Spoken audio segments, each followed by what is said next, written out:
Taylor Fritz has now played the Laver Cup 5 times, entering this year's showdown with a 6-2 singles record.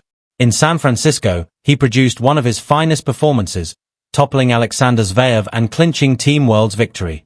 Earlier, he shocked 6-time Grand Slam champion Carlos Alcaraz in the Ryder Cup-style event, marking a statement win.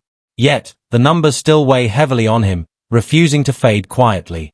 Despite his recent heroics and clutch performances, Taylor Fritz's overall stats are not what he desires, as Carlos Alcaraz still overshadows him, even after his recent win at the Laver Cup. Highlights from Chelsea Gray 10-assist game. In a recent podcast with Mitch Michals, former doubles world #1, commentator, and coach to one of the top WTA stars, Mark Knowles weighed in on Taylor Fritz's landmark win over Carlos Alcaraz.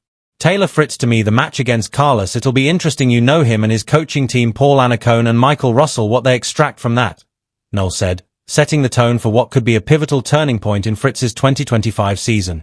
Knowles went deeper into Fritz's evolution as a competitor, acknowledging his growth yet urging for more.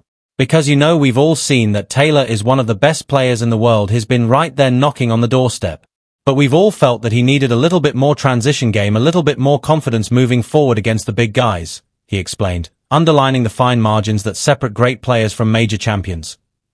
He's got a good record against Zverev, but his record against Alcaraz, Sinner, and Djokovic is subpar, right? And those are generally the people you're going to need to beat to win a major, Knowles added, pointing out the daunting challenge that lies ahead for the American. Knowles did not just stop at criticism. He praised Fritz's tactical shift during the Laver Cup clash, emphasizing the defensive-to-offensive transitions that turned the match. So, I hope for Taylor, he'll look back in that match and see, I thought he defended out of the corners as well as I'd seen him defend, which then allowed him to be offensive and finish at the net, Knowles said. Despite the breakthrough win, Fritz's numbers against the game's elite remain challenging. Against Carlos Alcaraz, Fritz had lost all 3 of their prior encounters before finally breaking through at the Laver Cup. Against Jannik Sinner, he has managed just 1 win in 5 matches, that lone victory coming at Indian Wells in 2021. When it comes to Novak Djokovic, Fritz's struggles are even more striking. He has faced the 24-time Grand Slam champion 11 times and has yet to register a single victory, including his recent loss in the US Open quarterfinals. Cracking the Serbian code has proven elusive, and with Djokovic still capable of summoning his highest level, that streak continues to loom over Fritz. Still, the Laver Cup triumph may have been the spark Fritz needed. He stands on the cusp of something bigger, brimming with confidence as the Japan Open nears. And yes, he later teased his secret to beating Carlos Alcaraz, proving that the Spaniard is indeed beatable by someone not named Jannik Sinner. It's a message that could make the next chapter of this rivalry even more explosive. Taylor Fritz reveals his secret formula to beat Alcaraz. The American's triumph over Carlos Alcaraz was more than just another win. It was history in motion. By toppling the 6-time Slam winner in straight sets, Taylor Fritz etched his name alongside legends.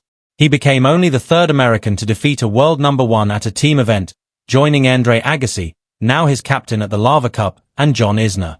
Agassi's iconic victory came in 1992 during the Davis Cup when he outclassed Stefan Edberg, while Isner stunned Rafael Nadal at the very first Laver Cup in 2017. After the match, Fritz peeled back the curtain on the strategy that made this win possible.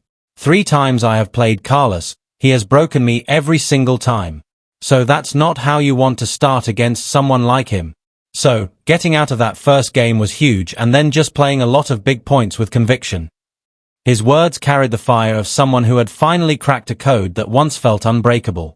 He continued with a sharp edge, underlining, I didn't second-guess myself, I didn't play too safe, I played with no fear on a lot of the big points. This was not just tennis, it was a battle cry.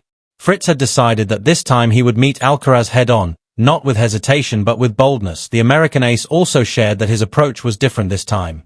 It's the level. It's taking advantage of those big moments, pulling the trigger, just going out and taking it. I'm hoping this can be a sign of things to come. It was a statement of intent, a promise that this was not an isolated flash of brilliance but a step towards something greater. With the Japan Open now underway, Fritz has already defeated Gabriel Diallo and will next face Nuno Borges. A potential rematch with Alcaraz looms large. The question is, can Fritz do it twice, flipping the H2H narrative and turning this victory into momentum? The stage is set, the story is still unfolding, and Fritz seems ready to write the next chapter.